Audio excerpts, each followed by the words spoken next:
বিপদের উপর মহাবিপদ, আতঙ্কের আরেক নাম ঘূর্ণিঝড়।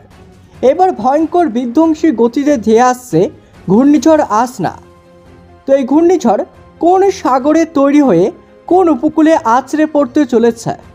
এই ঘূর্ণিঝড় যখন আছড়ে পড়বে প্রতি ঘন্টায় এর গতিবেগ কেমন হবে, কেমন হবে এর প্রাকৃতিক ধ্বংসলীলা? এই বিষয়ে আবহাওয়া দপ্তর এবং বিশেষজ্ঞরা কি জানিয়েছে, কোন কোন জেলাগুলিকে ইতিমধ্যে সতর্কতা জারি করা হয়েছে, তো সমস্ত বিস্তারিত তথ্য জানিয়ে দেব ভিডিওটি অবশ্যই শুরু থেকে শেষ পর্যন্ত দেখবেন। ভিডিওতে একটি লাইক করবেন, আর আপনি এই ভিডিওটি কোন জেলা থেকে দেখছেন কমেন্ট বক্সে কমেন্ট করে জানাবেন।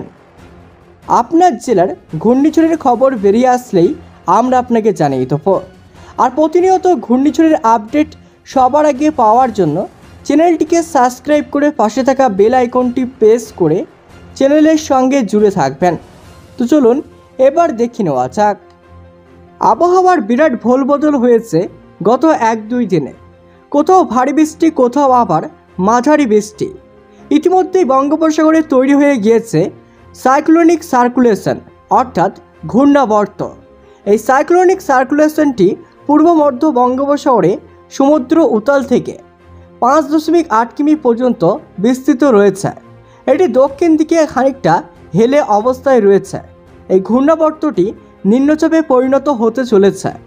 এদিন পূর্ব মধ্য বঙ্গোপসাগর এবং পার্শ্ববর্তী উত্তর বঙ্গোপসাগরে বিস্তৃত হবে এই নিম্নচাপ ক্ষেত্রটি। আগামী 2 দিনে এটি উত্তর পশ্চিম দিকে অগ্রসর হবে, যা উড়িষ্যা ও অন্ধ্রপ্রদেশ দিকে এগিয়ে যাবে।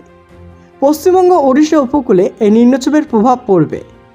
আবহাওয়া দপ্তরের খবর অনুযায়ী গভীর নিম্নচাপের পাশাপাশি ঘূর্ণিঝড়ের পূর্বাভাস রয়েছে। গুজরাট উপকূলে উত্তর আরব সাগরে এই ঘূর্ণিঝড়টি তৈরি হওয়ার সম্ভাবনা রয়েছে। আইএমডি সূত্রের খবর, ঘূর্ণিঝড়টি ভারতীয় উপকূলে প্রভাব পড়ার সম্ভাবনা কম, কারণ সৌরাষ্ট্রে কচ্ছের উপর দিয়ে গভীর নিম্নচাপ এদিনে উত্তর আরব সাগরের দিকে সরে যাবে।